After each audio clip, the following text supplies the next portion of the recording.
Give me two orphans on two very different paths in life on a dying planet filled with government corruption, military secrets, and undiscovered power of the underdogs. And this science fiction fantasy will have you looking not to the stars, but within for the salvation of humanity. Are you ready?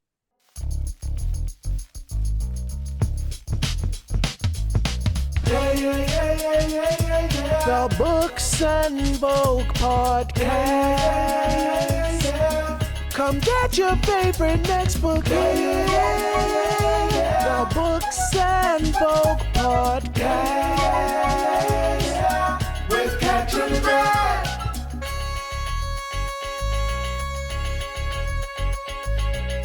Welcome, book lovers, to the Books on Vogue podcast. This is your premier listening experience all about immersive reading and helping avid and reluctant readers alike. Imagine book characters like never before. I'm your host, Katrin Dad. The format of the show is I introduce a book, share tips on how you can engage your senses as you read this title, because it's one thing to be a mood reader, but you get a little something extra from the story when you are set the mood reader. And finally, I will end the show with a reimagining of my favorite scene.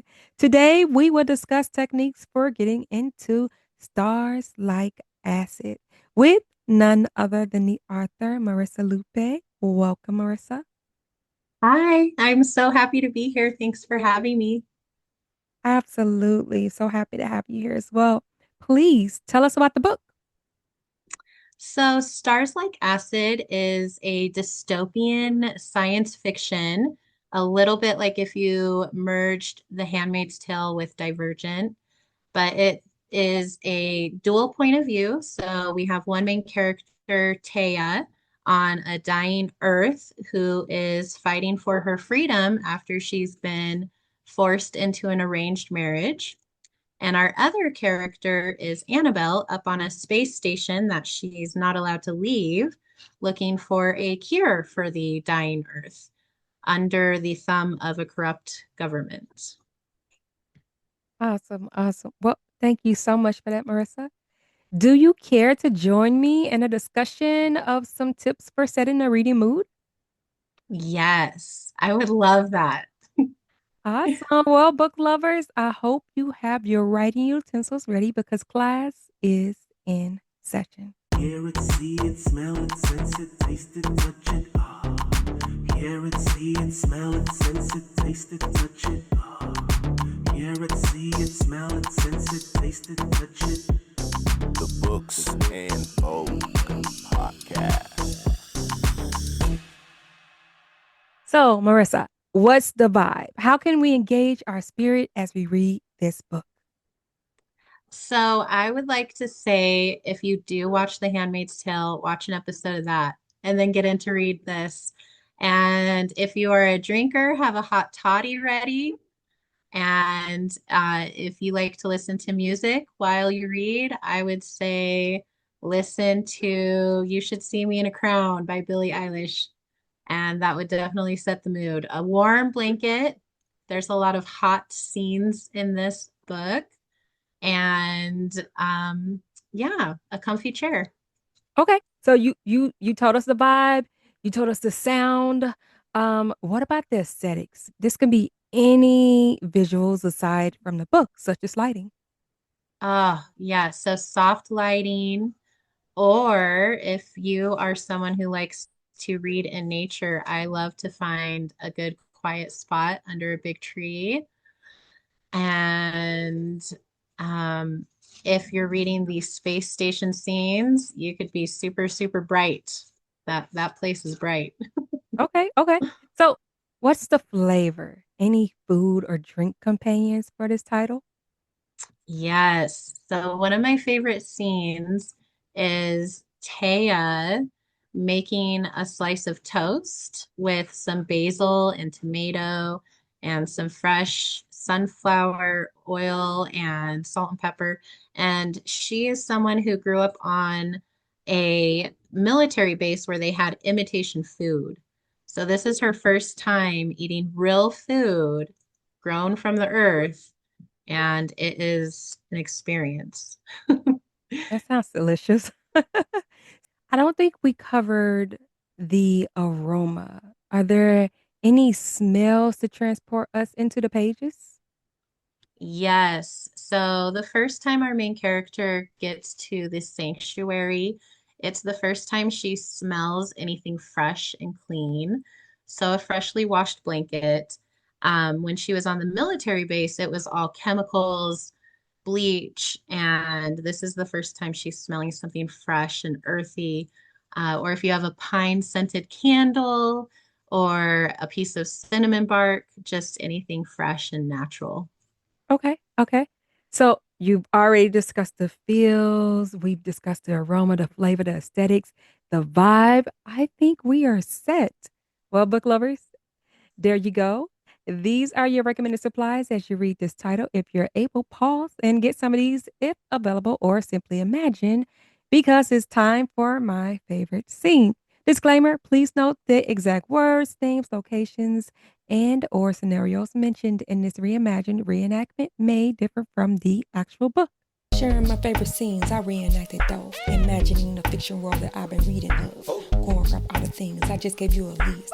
Come experience all the senses as protagonists. And it don't get more real than this. Immersive read with books and live vicariously.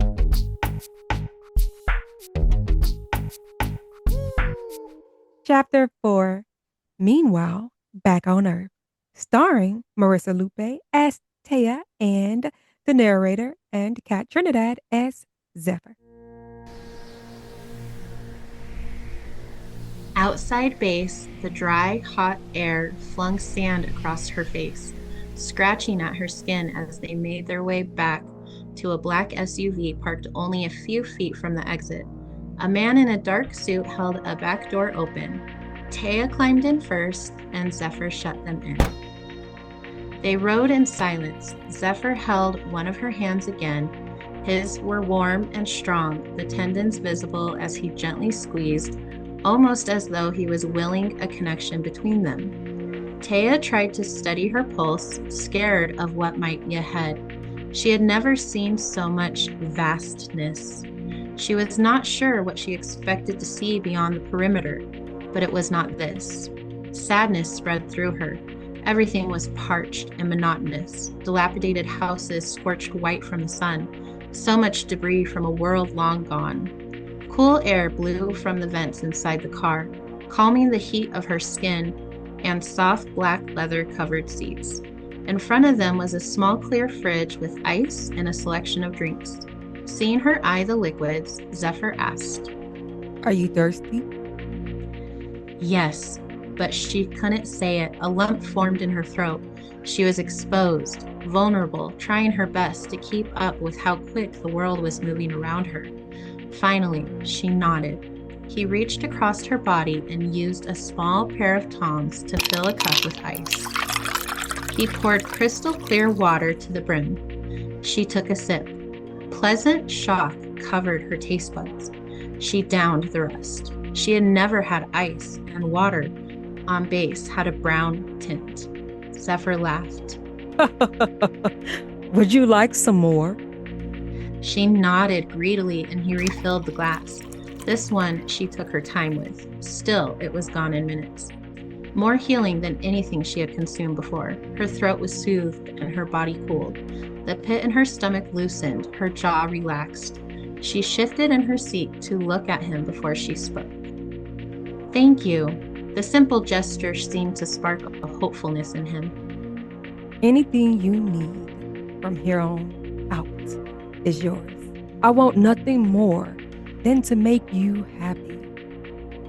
He looked out the window and said, We're here. Eager for perhaps the first time in her life, she turned to look out the window and only saw an empty dirt field. Her pulse quickened, and a fearful heat flashed through her chest. What had she been thinking? There was no arranged marriage or new home, just a pit destined for her body to be dropped in. She prepared to fight her way out of the car when he asked her, Have you ever seen a helicopter? Never, but she had read about them in one of the many manuals she scavenged. Still unsure what to admit or not, Taya decided to remain silent and shook her head. This is the quickest way to Sandstone Estate. It was abandoned 13 years ago, and my father acquired it for our private family residence, planning for a better future. For now, it is much too large and utilizes many resources. Only around 50% of the estate is unkept. It's 2 hours by helicopter. Father comes here on the weekends. It has everything we need to work, train, and learn together. Most of our time will be spent there. A flash of spinning metal appeared outside the window. Are you ready? He asked. She nodded and squeezed his hand. He leaned in and whispered in her ear. I have you. I won't let go.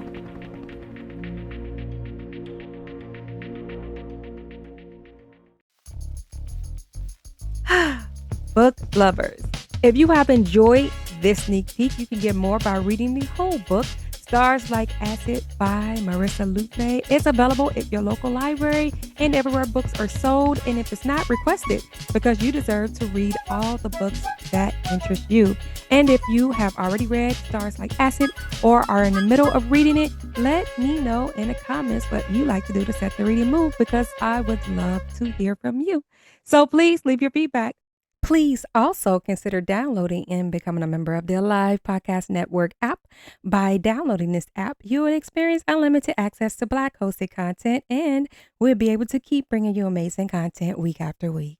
Marissa, is there anything else you would like to share with the listeners? I hope this book gives you hope. When I wrote it, circumstances were a little different than today, and now the meaning is a little different, and I hope it gives you hope. Okay. Well, thank you so much for that. And I want to thank you for joining us today. Thank you so much. I loved it. And thank you, book lovers, for listening with peace, love, and joy. Happy reading.